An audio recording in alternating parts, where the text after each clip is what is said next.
আসসালামু আলাইকুম। আশা করি সবাই ভালো আছেন। আজকে আপনাদের সাথে শেয়ার করব আমাদের ছোটকালের মজাদার কটকটি রেসিপি। আবার অনেকে এটাকে ভাইরাল রেসিপিও বলতে পারেন। তো যাই হোক, এটা কিন্তু আমরা ছোটবেলা প্রচুর খেয়েছি।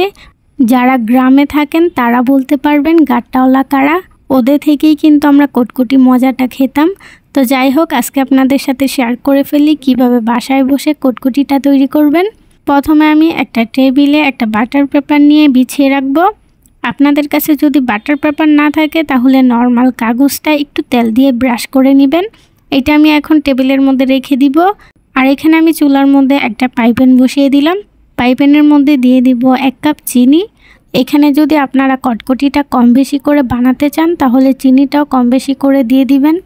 তার মধ্যে দিয়ে দিব 1/4 কাপ পানি। এখন আমি চিনিটা গলতে দিব। আর অবশ্যই এই পর্যায়ে চুলার আঁচ মিডিয়াম লো হিটে রাখবেন। চিনিটা না যতক্ষণ পর্যন্ত পুরোপুরি গলে আসবে এই পর্যন্ত কিন্তু এটা আমি নাড়ব না।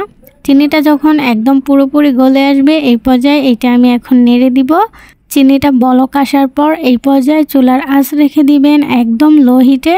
লো হিটে একটু জাল করার পরেই দেখবেন ক্যারামেলটা আস্তে আস্তে কালার হয়ে আসছে। আর এই পর্যায়ে কিন্তু অনবরত ক্যারামেলটা নাড়তে হবে, নয়তো ক্যারামেলটা পুড়ে যেতে পারে। এখানে আপনাদের পছন্দ অনুযায়ী ক্যারামেলের কালারটা এনে নেবেন, তবে বেশি কিন্তু লাল করতে যাবেন না, তাহলে কিন্তু ক্যারামেলটা পুড়ে যাবে। আপনাদের পছন্দ অনুযায়ী কালারটা এসে পড়লে অবশ্যই সাথে সাথে চুলাটা নিভিয়ে দিবেন। তো এখানে আমার পছন্দ অনুযায়ী ক্যারামেলের কালারটা আনার পর এটা আমি সাথে সাথেই নামিয়ে নিয়েছি। ক্যারামেলটা নামিয়ে নেওয়ার পর এর মধ্যে দিয়ে দিব 1 চামচ সোডা। সোডাটা দিয়ে কিন্তু অনবরত নেড়ে শিরার সাথে ভালো করে মিক্স করে নেবেন।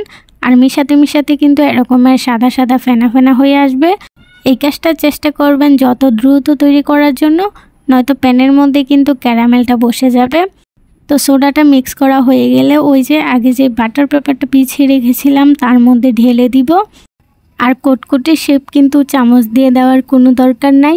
এটা ঢালার সময়ই কিন্তু এটা নিজের শেপ নিজে দিয়ে দিবে। আর আবার বলছি, এটা ঢালার সময় দ্রুত ঢালার চেষ্টা করবেন, নয়তো প্যানের সাথে অনেকটাই কিন্তু লেগে যাবে।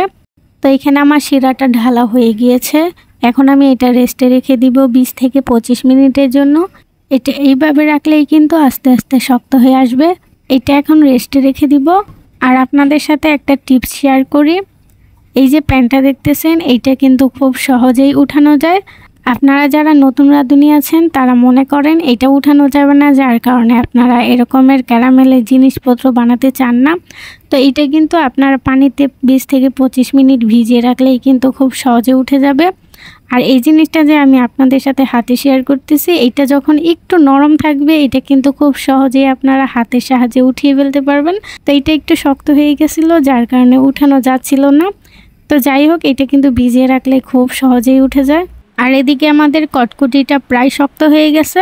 এখন আমি বাটার পেপার থেকে কটকটিটা উঠিয়ে নিব। আর যেই কোনো কিছু দিয়ে ভেঙে নিতে পারেন। আর অবশ্যই আমাকে কমেন্ট বক্সে জানাবেন কারা কারা গাট্টাওয়ালা থেকে ভাঙা চূড়া দিয়ে কটকটি কিনে খেতেন। তো অবশ্যই আমার ভিডিওটা কেমন হয়েছে কমেন্টে জানাবেন। আর আমার চ্যানেলের পাশে থাকতে অবশ্যই আমার চ্যানেলটা সাবস্ক্রাইব করে পাশে রাখা বেল আইকনটা বাজিয়ে রাখবেন। আর এটা এইভাবে আছা দিলেই কিন্তু খুব সুন্দরভাবে ভেঙে যায়। তো আজকের জন্য বিদায়। সবাই ভালো থাকবেন, সুস্থ থাকবেন। আল্লাহ হাফেজ।